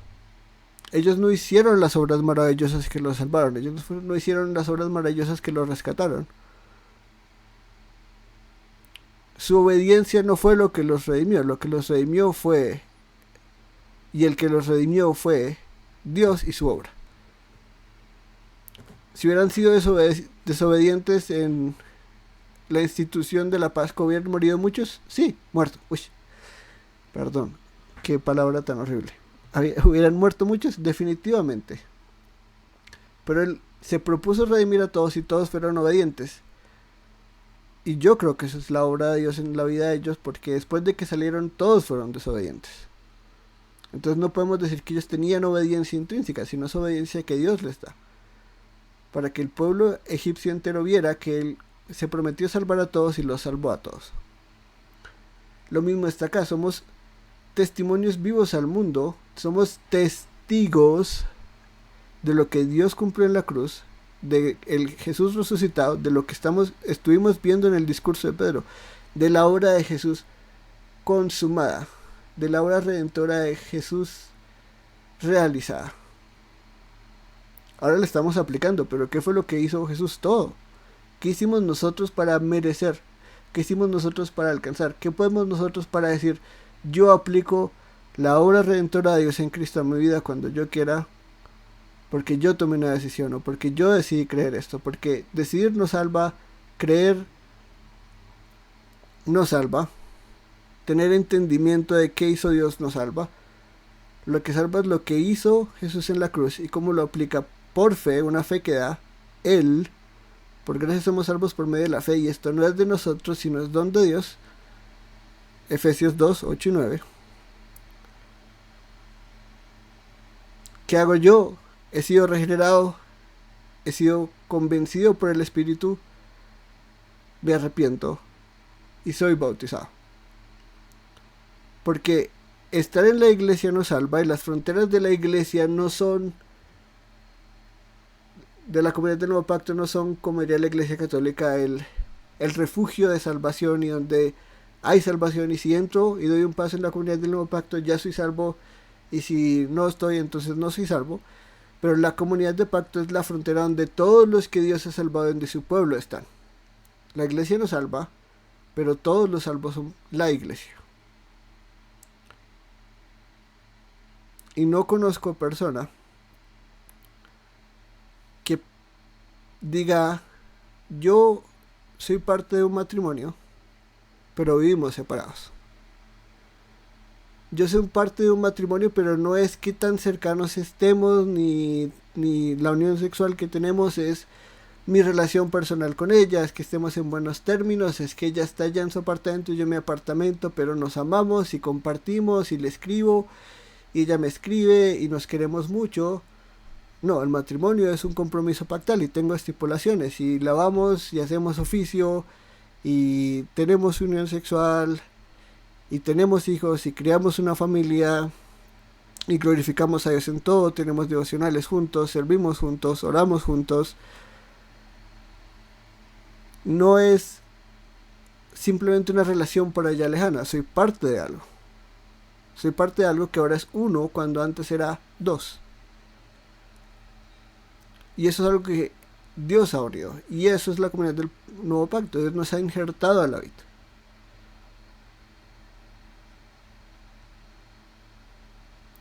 Y el bautismo es esta señal visible que dice, yo soy parte de esta comunidad. Por lo que el bautismo es una vez y para siempre. Porque no es acerca de, uy, es que, sí, yo me bauticé cuando tenía 13, pero yo no estoy seguro si yo estaba bautizado.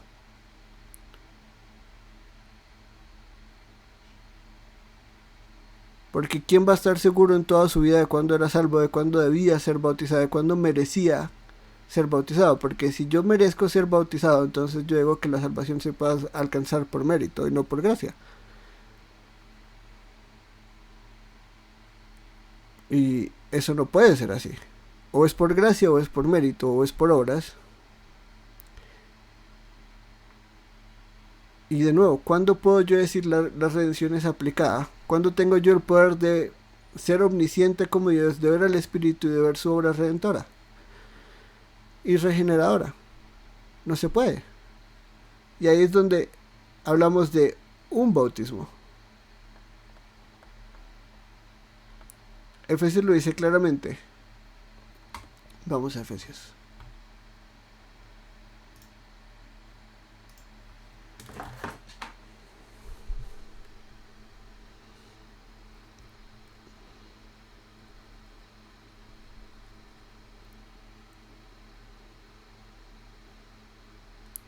Efesios 4. Dice, un momentico.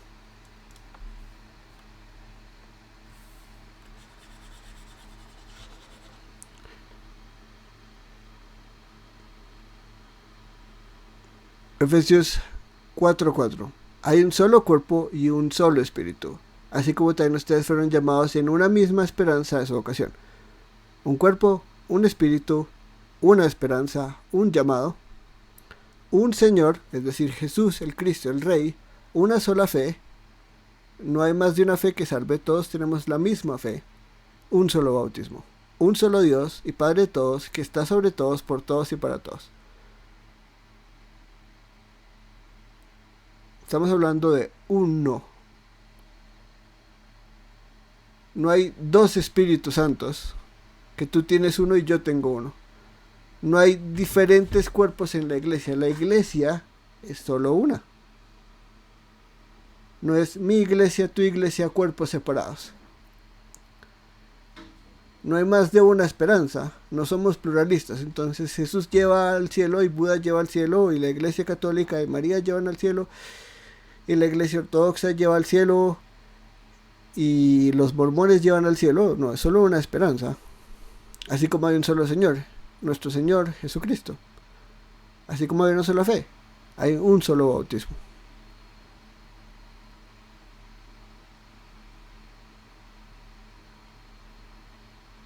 Solo hay una señal visible del pacto. Y no vamos a recircuncidar a las personas. Porque si yo salgo de la comunidad del pacto de Abraham, en el antiguo pacto, yo muero.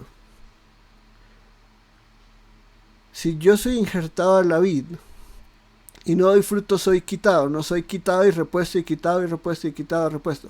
O pertenezco a la vid y doy fruto, o no pertenezco a la, o pertenecía a la vid y no di fruto y fue quitado y fue tirado al fuego. Es decir, fui parte de la iglesia, fui un miembro de la iglesia, pero el Espíritu no estaba en mí. La obra redentora de Dios no fue aplicada para mí. La vi y la experimenté con mis ojos a otras personas, pero yo no disfruté de santidad, sino que me fui y apostaté de la iglesia o me fui por la herejía y creé mi propia iglesia. Pero soy parte de la comunidad del nuevo pacto, de la iglesia de Jesús, o no soy parte de ninguna otra comunidad del pacto con Dios, porque hoy en día solo hay una relación de pacto entre ellos y los hombres y ese es el nuevo pacto. Quiero pertenecer ahí, tengo que creer, tengo que arrepentirme y tengo que ser bautizado. No porque el bautismo salve, pero el bautismo es la señal visible. La señal, dice yo, de que yo ahora soy parte de esta comunidad.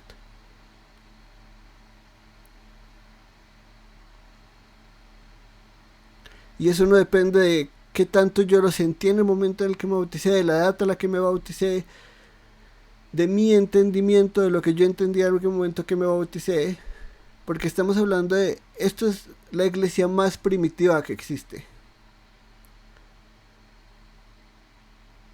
La teología está en desarrollo. Este es el principio del desarrollo doctrinal cristiano. Vamos a verlo, vamos a ver que cuando volvamos a escuchar a Pedro predicar va a entender mucho más. Pedro no se las sabía todas. Los apóstoles no se las sabían todas. Ellos fueron estudiando y aprendiendo. Es algo que fue parte de la vida de la iglesia, el constante estudio de la palabra y oración.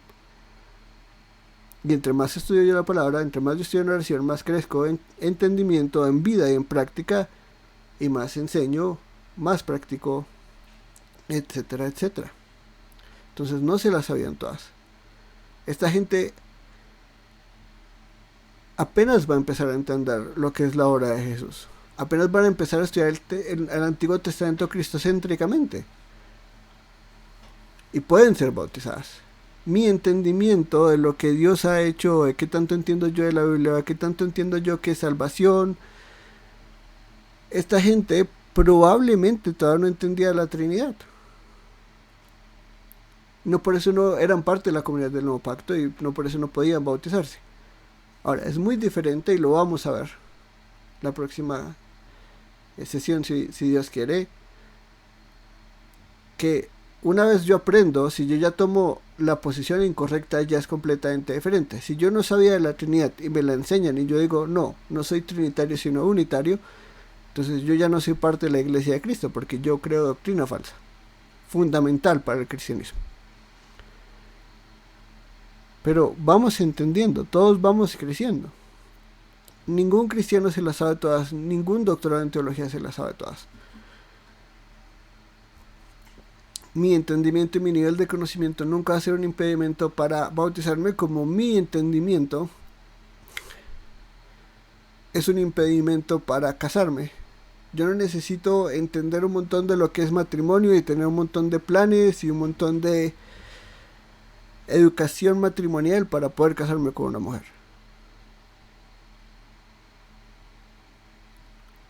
Lo mismo aplica acá. Toda persona que ha hecho que se ha arrepentido y quiere bautizarse debe ser bautizada. No hay curso para entender el bautismo. Acá no hay curso para entender el bautismo. Y a los bautistas les encanta hablar, y por bautistas de nuevo me refiero a gente que bautiza entre comillas solo creyentes. Ya hablaremos un poquito más de a qué me refiero con creyentes entre comillas. Les encanta decir acá todos eran creyentes, porque debían arrepentirse, todos entendieron y por eso fueron bautizados.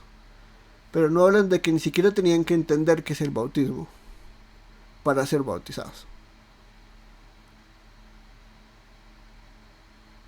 Porque acá no vemos que Pedro dijo, y tienen que bautizarse, pero un curso flash rápido sobre qué es bautismo, porque si no entienden qué es bautismo, entonces les toca bautizarse de nuevo después.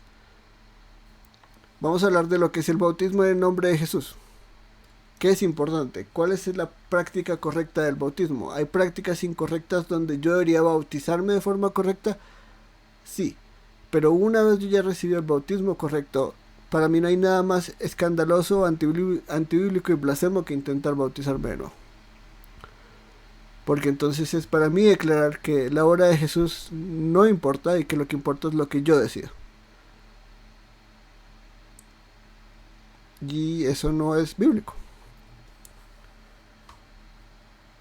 Es una señal, es un sello de lo que Dios ha hecho en Cristo. Y como yo en unión a Él participo de esas bendiciones. Y el último comentario que quiero hacer esta noche es, cuando hablo de comunidad del nuevo pacto, no estoy hablando de una comunidad local, porque mucha gente habla de iglesias locales y entendemos lo que es una comunidad local. Todos somos parte de una iglesia local, todos debemos ser parte de una iglesia local, porque somos personas locales. Pero cuando hablamos de la comunidad del nuevo pacto, que es una comunidad universal en el sentido que está por todo el mundo, no porque todo el mundo sea salvo, pues obviamente tenemos que congregarnos localmente, porque es imposible hacer una nación cristiana, y porque no estamos llamados a eso, es más, estamos llamados al opuesto. Pasamos de la teocracia física a la teocracia espiritual, porque gobernamos y somos reyes y sacerdotes de Jesús como comunidad del nuevo pacto, pero no para poner fronteras y decir somos una nación cristiana, sino para llevar el evangelio a todas las naciones. Sí hay comunidades locales del nuevo pacto, comunidades o asambleas locales de lo que es la comunidad del nuevo pacto, esta comunidad pactual entre Dios y su pueblo. Pero cuando somos bautizados a la iglesia universal.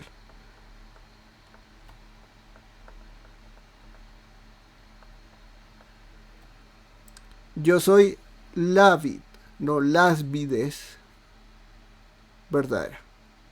Hay solo una vid, hay solo una comunidad del nuevo pacto, hay solo una unión a Cristo, hay solo gente que se puede unir, injertar a la vid. Pero la vid es una. Por eso hablamos de un cuerpo. Cuando hablamos de un cuerpo hablamos de la iglesia universal, no local. En cada asamblea local hay parte de la Iglesia Universal, sí, pero cuando somos bautizados a la comunidad del nuevo pacto universal. Todos los creyentes a lo largo de todas las edades, desde la resurrección de Jesús hasta el fin del mundo, esa es la Iglesia Universal. No la iglesia local. La iglesia local no es lo más vital y lo más importante.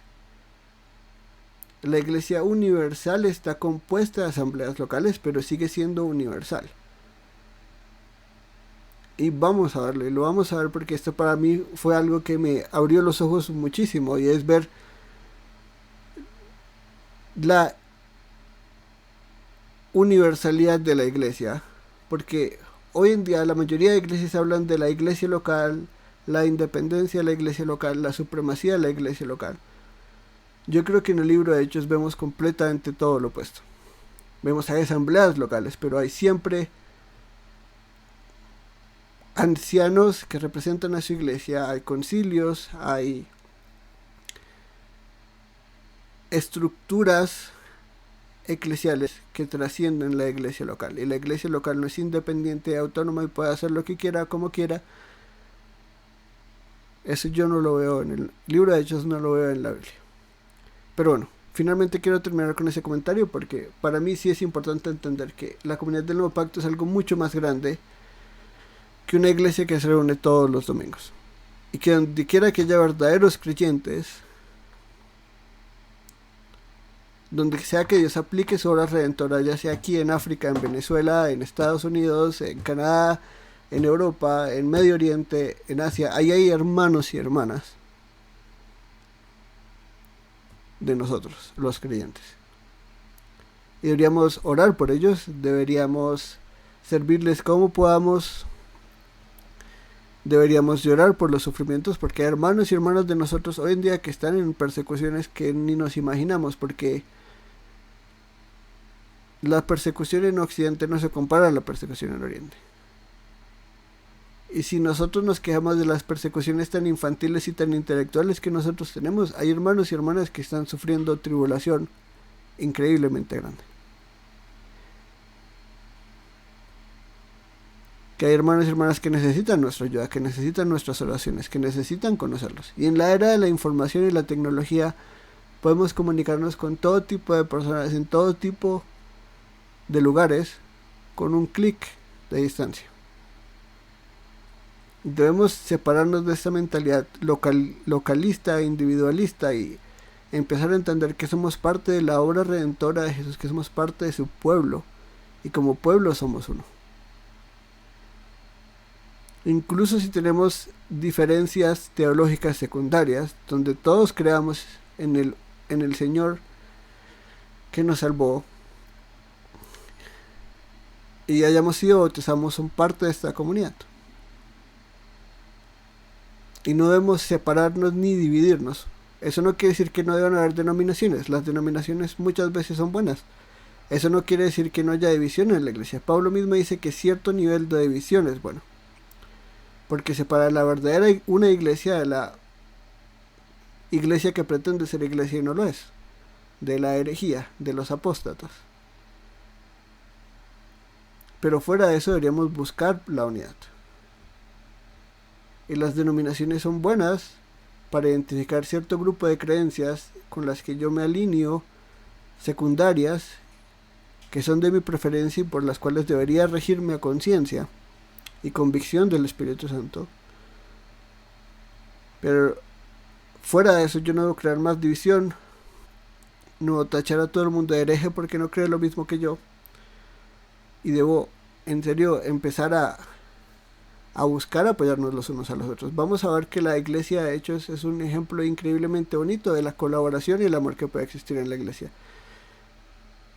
Y no se limita a una iglesia local. Iglesias locales pueden apoyar a otras iglesias locales porque somos parte de una iglesia universal.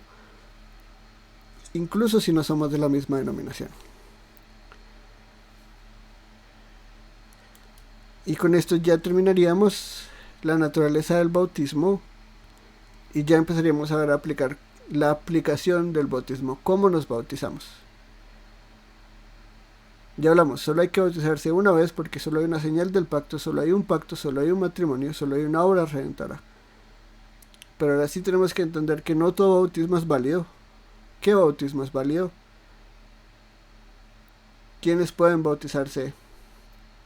Etcétera, etcétera. ¿Alguna pregunta hasta este momento?